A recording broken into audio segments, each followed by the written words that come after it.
एकादशी है, कल भी रिश्तेदार बाबू। आज भी बिस्तर गीला कर दिया ना मैंने। तब भी लगता है आपको कि कल तक ठीक हो जाऊंगी मैं? कैसे करेंगे ये आप? ठीक हो जाओगी तुम बोंदेता।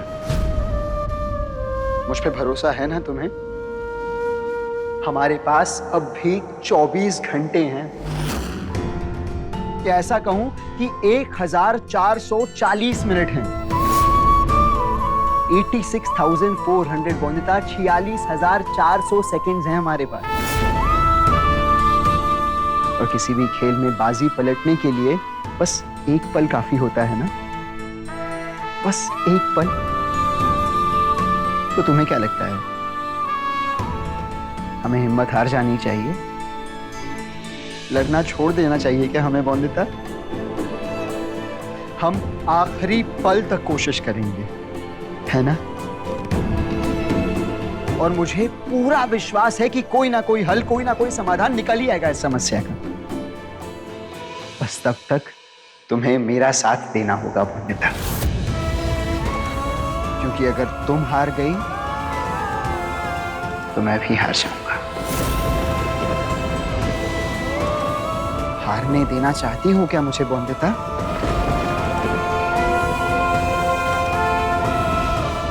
तो मैंने जो जो बातें जैसे जैसे कही हैं उन्हें वैसे ही याद रखना है। हर 2 घंटे में 1 गिलास पानी पीना है। शाम 6 बजे के बाद तुम पानी को छुओगी भी नहीं, ठीक है? और मिठाई भी नहीं खानी है। ये रसगुल्ले, लड्डू, नमकीन सब कुछ बंद। समय पे सो जाना है और योग करना है। रस्मों का मेला यहाँ पे खेल रहे हैं सारे, आजा शामिल हो इसमें जरा थोड़ा मुस्कुरा रे, मुझसे ये रिश्ता जो आओ से सवारे, चल सयाने से थोड़ा नादा बन जा तू, छोड़ बसेरे आसमां तेरा, रिश्ता तेरा मेरा, बिल्कुल सही बोंदेता। तेरा मेरा, रिश्ता तेरा मेरा, रिश्ता तेरा मेरा।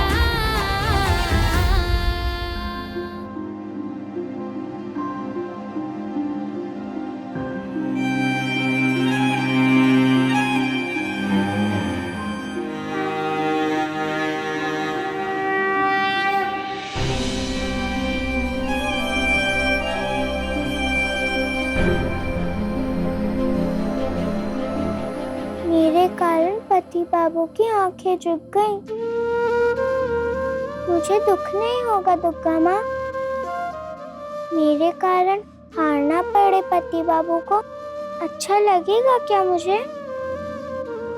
रोऊंगी नहीं क्या मैं ये देखकर? रोऊंगी ना? आपको बोंदेता को रोता देखकर अच्छा लगेगा? नहीं ना?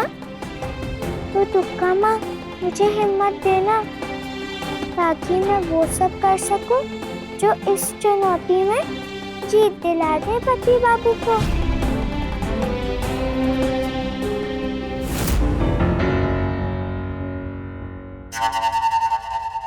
जीतना नहीं चाहिए अनिरुद्ध, वरना समझ लेना कि हार बैठोगी उसे हमेशा के लिए।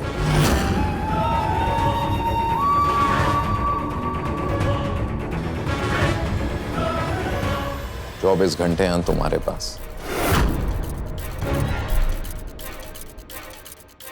हाथ जोड़ो, विनती करो, छल करो, कपट करो, लड़ो झगड़ो, जो करना है करो, लेकिन इस चुनौती में हार ही मिलनी चाहिए अनिरुद्ध को। सुना तुमने? और हाँ, अगर अनिरुद्ध तुम्हारी नहीं सुने तो वो लड़की तो सुनती है ना तुम्हारी। उसे अपने बस में करो, उसे खिलाओ, इतना खिलाओ कि वो मजबूर हो जाए पानी मांगने के लिए। गिराओ उस लड़की को अनिरुद्ध की नजरों से, उसी के बलबूते पर जीत का सपना देख रहा है ना अनिरुद्ध। ऐसा छल चलो कि वो लड़की कारण बने उसकी हार का।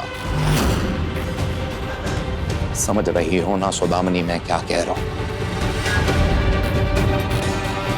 बंदिता के कारण ही हारना चाहिए अनिरुद्ध। बंदिता के हाथों ही टूटनी चाहिए अनिरुद्ध की ये जिद। ऐसी चोट पहुंचनी चाहिए उसे बंदिता से कि एक पल के लिए भी उस लड़की को हमारी हवेली में लाने की हिम्मत ना कर सके। हिम्मत नहीं हारूंगी मैं दुक्का माँ। मैं वो सब करूंगी वो कहेंगे पति बाबू। हार नहीं दूंगी मैं अपने पति बाबू को। हम ही जीतेंगे ये चुनौती।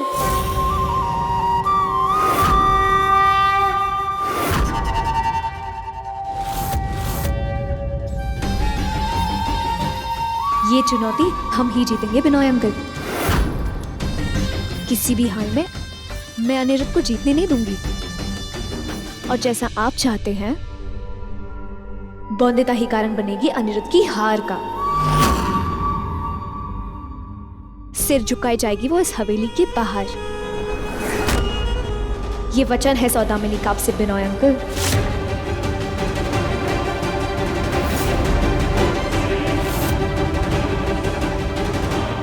गुड।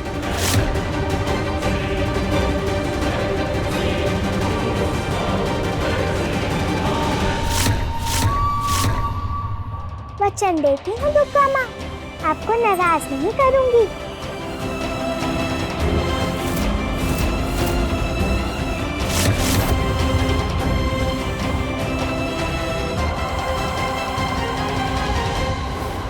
ठीक है बिहारी, मालिक। पूजा का सब सामान आ गया है ना? जी। और कोयली, 21 प्रकार के व्यंजन बन रहे हैं ना? याद रहे, रॉय चौधरियों का नाम खराब नहीं होना चाहिए, समझी? अरे तो हाथ पांव तेजी से चलाओ, कल ही है महा एकादशी की पूजा, एक हफ्ता नहीं बाकी है अभी। और सुनो, 4 गुना धान पीसना होगा तुमको, इसलिए तुम्हारा हाथ बटाने के लिए मुंशी की बहू को बुला भेजा है। काका काका काका, मैं आपको जादू दिखाऊं? अरे बटुक बेटा, अभी कहाँ जादू वादू देखेंगे, अभी बहुत सारा काम बचा हुआ है। तुम क्या बाद में देख लेंगे हैं? सुनो कोयली, घर का कोना कोना एकदम शुद्ध और पवित्र होना चाहिए, कोई भी अशुद्धि।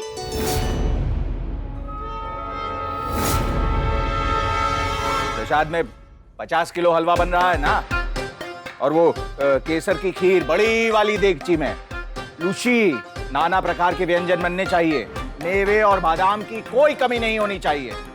और हाँ सुनो बिहारी, रसगुल्ला जरूर बनवा लेना, अरे स्वाद भी जरूरी है ना बिहारी? जी जी मालिक। सेहत भी जरूरी है ना बिहारी? प्रसाद काका के हिसाब से जैसा काका कहें, जो काका कहें वही बनाना। वहां पंडित जी के सामने रसगुल्ला की हांडियां रख देना, पर बंदिता के खाने में फल और हरी सब्जियों के सलाद के अलावा कुछ नहीं, समझे? जी। ताजा घी एकदम भरा हुआ होना चाहिए, लबालब, समझे ना? खाना बिल्कुल हल्का रखना बिहारी, और मीठा जरा भी नहीं, सुना? जी जी। भारी खाना खाने से पेट खराब हो जाता है, पता है ना? और कच्ची सब्जियां खाने से दिमाग खराब हो जाता है, पता है ना बिहारी? घी और मिठाई खाने से पेट बढ़ जाता है, जानते हो ना बिहारी? अरे पक्का और कच्चा खाने से ताकत कम होती है, जानते हो ना बिहारी? और सुनो, वो केसर और खस का शरबत भी बना लेना। क्या है ना, गर्मी में मन शांत रहता है। पूजा पाठ करने के बाद भी अशांति ही हो तो शरबत से मन शांत हो जाएगा क्या बिहारी? बंदिता को पानी नाप कर दिया जाता है, याद है ना? जी बरिस्टर बाबू, हम समझ गए। मतलब बहुरानी जी के लिए वही घास फूस, और बाकी घर वालों के लिए तरमाल, मालपुए, पुलाव, सब समझ गए। अरे सब समझ गया तो यहाँ खड़े होके ढिंडोरा पीटता रहेगा क्या आप सारा दिन? क्या? अनिरुद्ध, कल महापंडित जी सुबह 9 बजे आने वाले हैं एकादशी पूजा के लिए। तुम समझ रहे हो ना जो हम समझाना चाह रहे हैं? अनिरुद्ध दादा, काका, अब तो हम भी समझ गए हैं कि अगर बौंदेता बॉडी की ये समस्या दूर नहीं कर पाए तो महापंडित के आने से पहले दादा को छोड़कर आना होगा बौंदेता बॉडी को उनकी माँ के पास। सही कहा ना मैंने दादा?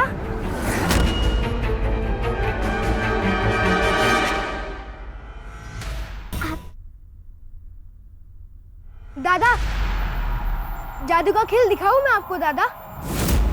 कुछ जादू के करतब सीखे हैं मैंने मशहूर जादूगर से। वाह बटुक, सीखना बहुत अच्छी बात है, पर अभी नहीं।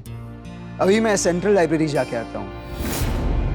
दवाइयों की कुछ किताब मंगवाई थी, आ गई होंगी। एक करतब तो देख लीजिए।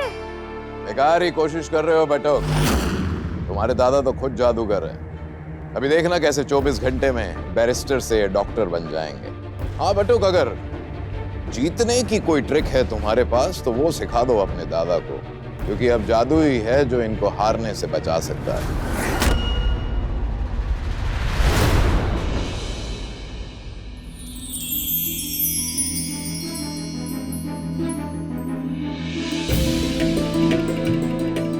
ये देवी का मंदिर तो कितना बड़ा है बौंदेता के घर में, और ये पानी का कुंड तो और भी सुंदर है। क्या कर रही हो तुम? चलो यहाँ से। पिछली बार आए थे तो दरवाजे से लौटना पड़ गया था। ये हवेली तो कितनी अच्छी है, देख ही नहीं पाई थी इतनी अच्छी हवेली। अरे बैठिए ना आप भी। संपूर्णा कोई आ जाएगा, चलो यहाँ से।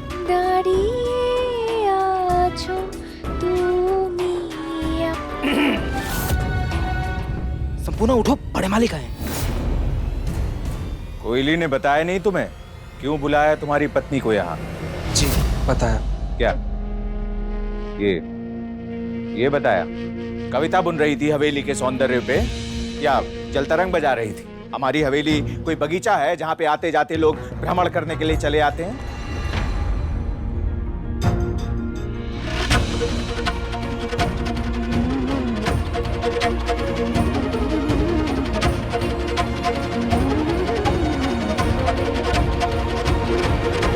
बता दो अपनी पत्नी को, ये यहाँ बहू की बहन बन के नहीं आई है, घर में नौकर बनकर आई है और वही काम करे जिसके लिए इसे यहाँ बुलाया है। बाहर की धूल अगर हवेली में उड़ के आ जाए तो वो हवेली का हिस्सा नहीं हो जाती।